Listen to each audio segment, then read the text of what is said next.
Bienvenidos a Energía 21. Te vamos a comentar algunas noticias de energía que creemos son las más importantes en lo ocurrido en estos días en el país. La primera tiene que ver con el retiro de Repsol de la compañía YPF. Sabíamos, hace 2 años el Estado tomó el 51% de las acciones de Repsol en YPF y con bonos, en una ley sancionada recientemente, comenzaron a pagarle esta semana. Pero Repsol mantenía un paquete de acciones ordinarias. El 12% de las acciones fueron vendidas en estos días. Solo mantiene Repsol en YPF ahora el menos del 0,5% de acciones. De modo tal que también en el ámbito empresarial petrolero mundial esto produce un impacto. Repsol está cobrando la indemnización de sus acciones en YPF y también ha vendido acciones en Argentina, de modo tal que se supone comprará alguna compañía petrolera o acciones en otras compañías petroleras mundiales. No se habla de que quiera volver a la Argentina. Por otro lado, también hay una noticia referida al tema de la eximisión al impuesto del biodiesel. Esto fue tratado en las comisiones de la Cámara de Diputados y será tratado en el recinto el 14 de mayo. ¿Qué pretende el Poder Ejecutivo? Que el biodiesel no pague impuestos, la eximisión a su alícuota impositiva, que en el caso del biodiesel para generar energía eléctrica es del 22% y en el caso del biodiesel para gas del 19%. Recordemos que esto tiene un antecedente inmediato también referido al tema de las acciones de Repsol en YPF. Cuando el Estado argentino toma esas acciones, la Unión Europea sanciona a la Argentina evitando la compra del biodiesel, que es un producto básicamente argentino. Estamos entre los primeros del mundo en cuanto a la producción.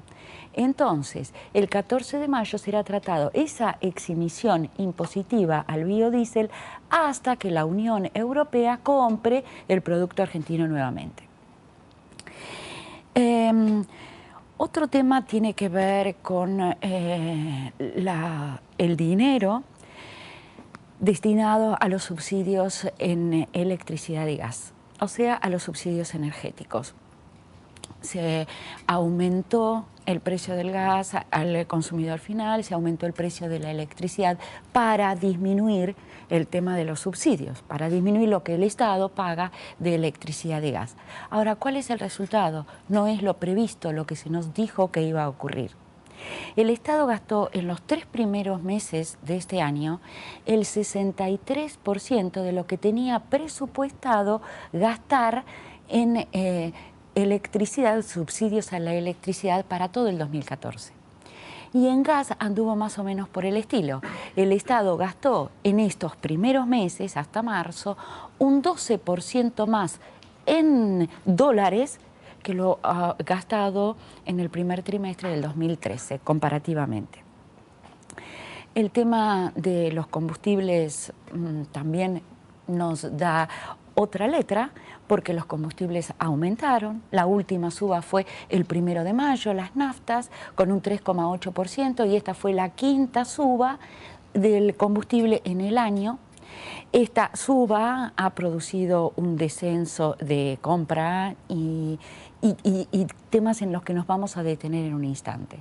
De modo tal que vamos a quienes nos presenta y si nos metemos directamente en el tema mercado de combustibles. FECOBA, Federación Entidades de Combustibles, presenta Energía 21.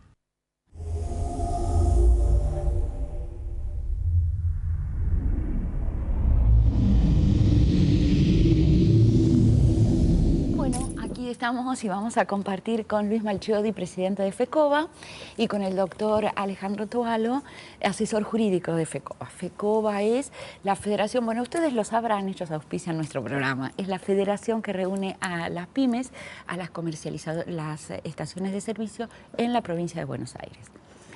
Decíamos que el tema de la suba de los combustibles impacta directamente en esta disminución de venta. Ahora, ¿qué está pasando con el abastecimiento? Bueno, el abastecimiento ha mejorado brevemente porque hay un punto de equilibrio bastante precario entre el abastecimiento y el consumo. Pero de cualquier manera, el esfuerzo que ha hecho la empresa YPF y las otras petroleras para lograr un abastecimiento correcto, dando sus frutos. Tanto es así que hoy en día tenemos menos problemas en los fines de semana largos y todo eso, que se genera un mayor consumo. La gente empieza a concurrir a los lugares de veraneo y en ese sentido antes lográbamos el equilibrio mediante una gestión propia del gobierno de la provincia que monitoreaba todos los puntos de abastecimiento y la colaboración de la Secretaría de Energía. Hace dos fines de semana largos, las petroleras espontáneamente, sin que nadie lo pida, aseguraron un correcto abastecimiento.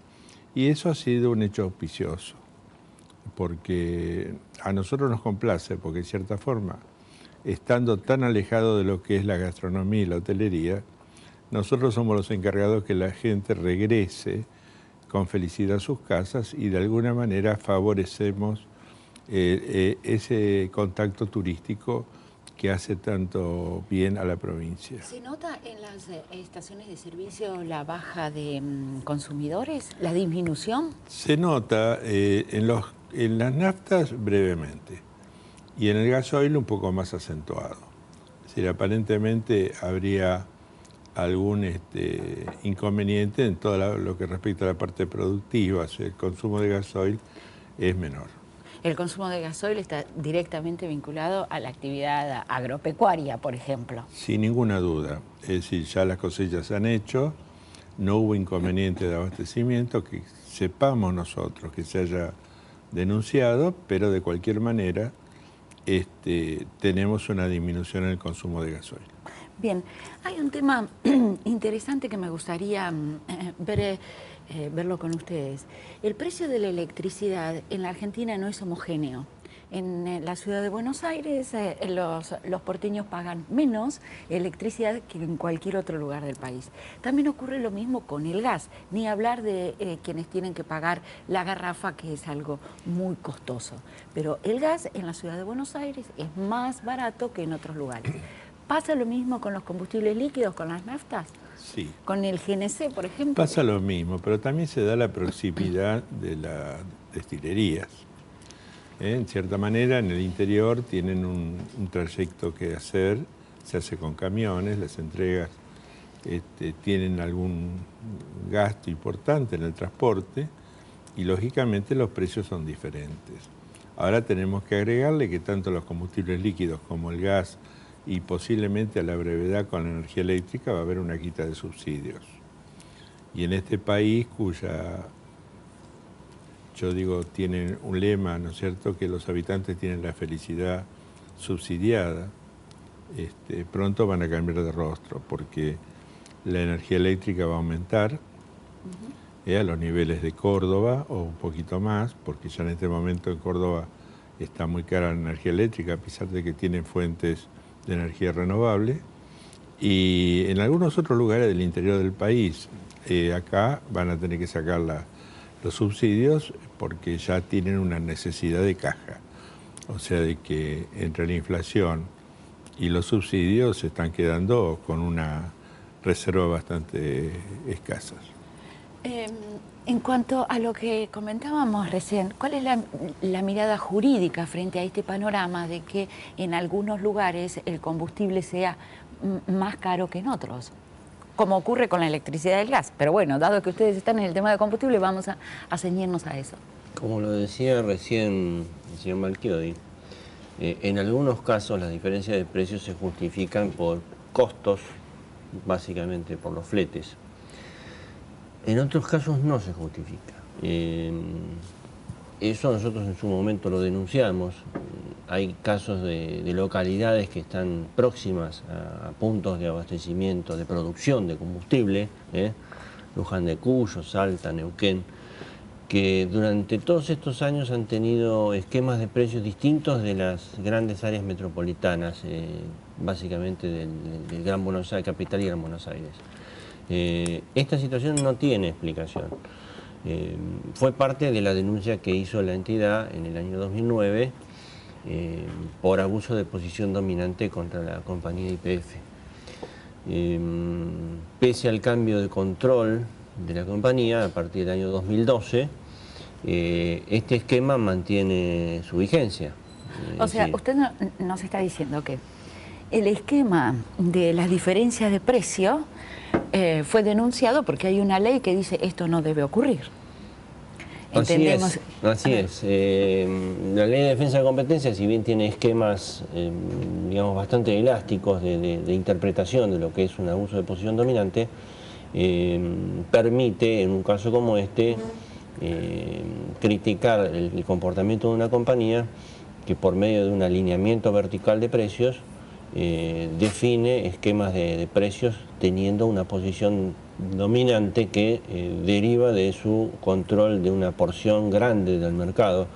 YPF en la década pasada incrementó su participación en el mercado en 20 puntos, llegó casi al 60% del mercado local, nacional. Esto en cualquier país del mundo es posición dominante. Sí, claro. La posición dominante por sí misma no está penalizada en la ley. Lo que penaliza la ley es el abuso de esa posición.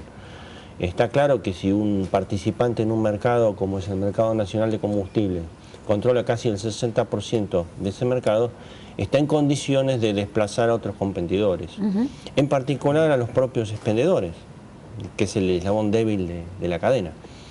Y bueno, casualmente en esta década pasada se perdieron más de 3.000 puntos de abastecimiento de bocas de expendio. Con el ingreso de Repsol,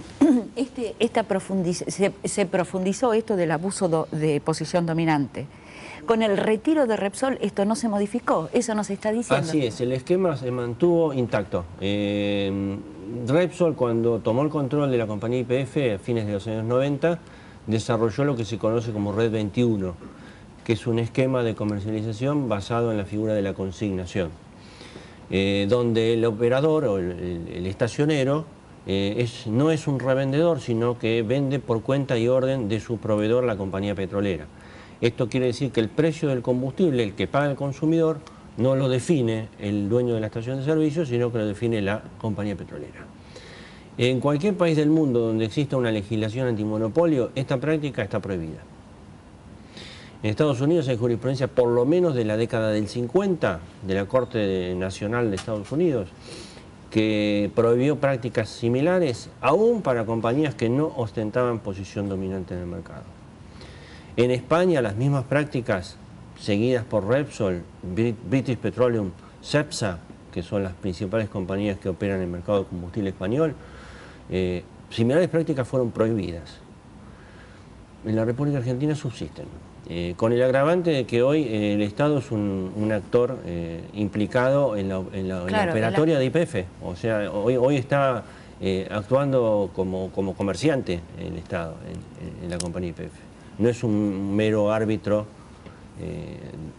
dedicado a la aplicación de la Ley de Defensa de la Competencia. ¿El ejercicio de la posición dominante de YPF en el mercado es notorio? ¿Sigue estando con la misma presencia de Repsol? Si uno ve el esquema de comercialización que se mantiene, la participación de mercado, cuota de mercado de YPF hoy es superior al 50%. O sea, no ha declinado. En la red de abastecimiento que opera bajo la bandera YPF, principalmente bocas operadas por terceros, las pymes de que hablabas al inicio, operan por cuenta y orden de la compañía petrolera. Este esquema no está replicado en las otras banderas.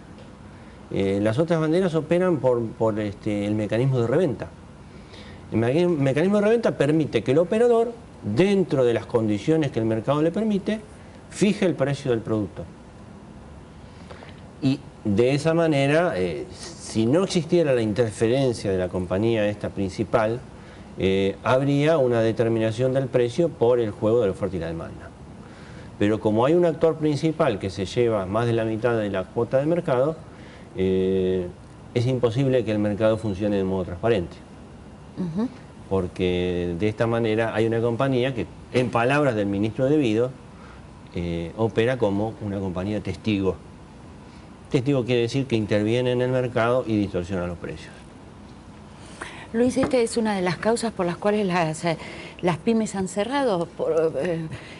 Uno va circulando a veces por el interior y observas estaciones caídas. Exactamente, y forma parte de un chantaje que vivimos. O te sometes a la voluntad mía o te dejo sin contrato. Y eso ha generado todos estos cierres. Primero, las bocas de expendio quedan blancas, que nunca ha sido prácticamente por determinación propia, y luego viene la extinción del negocio porque no tienen un abastecimiento correcto o no solamente de buena calidad, sino además a precios siderales. En un mercado bastante restringido, donde la oferta es escasa y la mayoría del abastecimiento, por ejemplo, de los productos premium son del exterior, bueno, le queda poca posibilidad de sobrevivir. Bien, ustedes denunciaron esto ante la Defensa de la Competencia, la Comisión de Defensa de la Competencia. Y la denuncia de ustedes tuvo, digamos, una revalorización momentos previos a tomar el Estado las acciones de Repsol. Porque dijo, bueno, si acá hay posición dominante, etcétera, etcétera. ¿Qué pasó luego? Así es, la denuncia se formuló a fines del año 2009. Se sustanció el trámite de manera bastante morosa, coincidentemente con la decisión política de confiscar los activos de Repsol en la compañía YPF. Nuestra denuncia cobró impulso. La comisión resolvió declararla admisible y resolvió hacer lugar a las medidas de prueba propuestas. Hasta ahí era lo que nosotros habíamos pedido. Pero ocurre que la Comisión de Defensa de la Competencia es un órgano que se ha vuelto de alguna manera irregular, porque la Ley de Defensa de la Competencia actual, sancionada en el año 99, establece la creación de un Tribunal Nacional de Defensa de la Competencia, que es un organismo autónomo con funcionarios dotados de estabilidad en sus puestos. Ese organismo nunca se creó, nunca se instituyó. O sea, la ley no se está cumpliendo. Y esto lo marcó la jurisprudencia en varios casos. Con lo cual, la Comisión de Defensa de la Competencia es un órgano remanente que no tiene un respaldo legal actual, que no tiene independencia para actuar, es un órgano, un apéndice del Poder Ejecutivo, y del cual no cabe esperar una independencia de criterio en el tratamiento de estas cuestiones, que son cuestiones de interés y de muy delicado tratamiento. Claro. De manera que tenemos esa dificultad. Estamos con un órgano que no tiene las facultades que debería tener, no tiene la independencia que debería tener, y que no podemos esperar una actuación acorde a la importancia del asunto. Bien, ya continuamos. Vamos a una pausa y continuamos.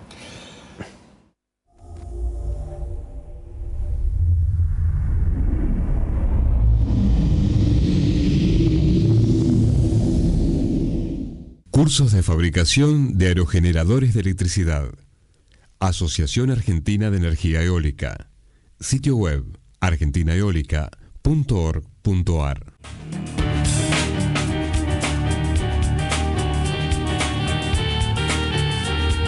Sindicato Obreros y Empleados de Estaciones de Servicio.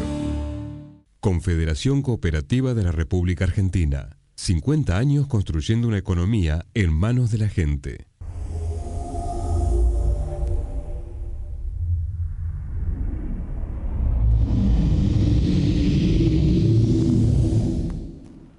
En estos estos últimos minutos, me gustaría tirar la mirada hacia otros lugares y ver qué ocurre en los dos países que que están junto a nosotros, ¿no? Por un lado, ¿qué ocurre en Chile con el tema de la comercialización de combustibles y qué ocurre en Brasil con la comercialización de combustible? Porque pareciera que en Argentina pasa un poco de todo, porque no hay una ley que ponga claridad. Claro que después de la ley, evidentemente, es necesario que alguien haga cumplir la ley. No solo tener una ley de defensa de la competencia, sino que un organismo actúe para que esto se cumpla. Entonces, ustedes, cuéntenos qué ocurre en Brasil, qué ocurre... Bueno, en Brasil, tanto en Brasil como en Uruguay y en Chile, la política energética tiene un equilibrio.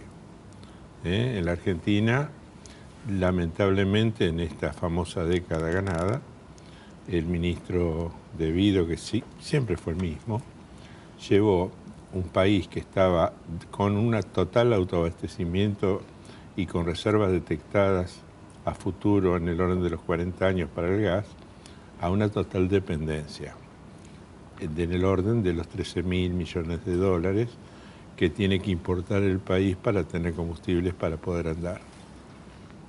Esto realmente lo tenemos que señalar porque precisamente es el mérito principal que tiene el ministro. Además de que este país, que tiene prácticamente los mismos proveedores que Uruguay y que Chile, en el exterior, paga un 20% más por sus cosas. También lo tenemos que señalar. Y bueno, y también tenemos que decir de que hoy le están retirando los subsidios a los combustibles líquidos, al gas natural comprimido para uso automotor y próximamente a la energía eléctrica para estas zonas que tenían subsidios. Así que el futuro nuestro no es muy, diría, placentero. Tenemos un futuro bastante oscuro porque va a haber que hacer acomodamiento de precios. Nosotros siempre estamos con el tema de la felicidad subsidiada, que es lo que han hecho, pero en forma irresponsable, porque ahora tenemos prácticamente extinguidas las reservas económicas de la Argentina, ¿no es cierto? Todo el esfuerzo de la gente del campo y todo lo demás, que estaba acumulada ahí, y hoy no está más. Y bueno, y tenemos una dependencia porque han permitido que Repsol, por ejemplo, extinguiera los yacimientos en existencia. Es decir, Repsol se limitó a extinguir los yacimientos que había detectado la estatal YPF, con todos los defectos que tenía, pero hacían exploración y nuevos pozos. Y los señores se dedicaron a no hacer exploración, a no hacer nuevos pozos, a llevarse las ganancias y a facilitarle a un señor que al final vino como el gran candidato del gobierno nacional a regentear la empresa. Sabemos de quién se trata, no lo vamos a nombrar, pero eso es lo que nos ha ocurrido. Y hoy YPF fue de alguna manera perjudicada porque no se siguió la operatoria que debía haberse hecho. Y tenemos, bueno, ahora tenemos yacimientos que se supone que tienen reservorios, como el mencionado de Vaca Muerta, pero todavía no están certificados sus reservas. Y además de todo esto, para explotarlo necesitamos unos 30.000 millones de dólares en más o menos 5 años. Realmente estamos muy distantes de poder captar esas cantidades. El país tiene un desprestigio entre los financistas porque nunca han cumplido con lo que tenían que cumplir. Y estamos dependiendo de la buena voluntad de algún inversor que viene acá a la Argentina a hacer su negocio, como ya ocurrió. Bueno, pero con todo eso consiguieron 1.400 millones. ¿Cuántos nos faltan para los 30.000? Nadie dijo que esa cantidad sea exagerada. Así que bueno, las esperanzas son pocas y la dependencia es mucha. Y lamentablemente tenemos un culpable que todavía aparentemente es el hombre extraordinario que va a dar conferencias al exterior, cómo se administra la energía. Y nosotros acá tenemos un problema muy serio que tal vez nos va a costar muchos años de buena letra para recuperar. Estamos ya sobre los minutos finales. Quisiera darle la palabra al doctor Tobalón para que me cierre este bloque si fuese posible. Sí, quedaba pendiente cuando hablamos de la situación de la compañía YPF y los cambios que se han visto, que no son muchos. Sí hubo un cambio sustancial en cuanto a la política de precios. Casualmente, desde el año 2012 hasta ahora, los precios de los combustibles han tenido una actualización que no la tuvieron en muchos años. No creemos que eso sea algo perjudicial, porque en definitiva los productos tienen que venderse de manera tal que puedan reponerse por su costo. No es ningún beneficio para el público que un artículo se venda debajo de su costo, que es lo que ocurría bajo la administración de Repsol. Pero eso no es suficiente. Aparte, es necesario que se transparente el mercado. Les agradezco a ambos y bueno, seguiremos encontrándonos para comentar sobre la situación del mercado de los combustibles y la energética. Con mucho gusto. Y nosotros nos volvemos a encontrar dentro de 7 días en este mismo lugar. Hasta entonces. FECOBA, Federación Entidades de Combustibles, presentó Energía 21.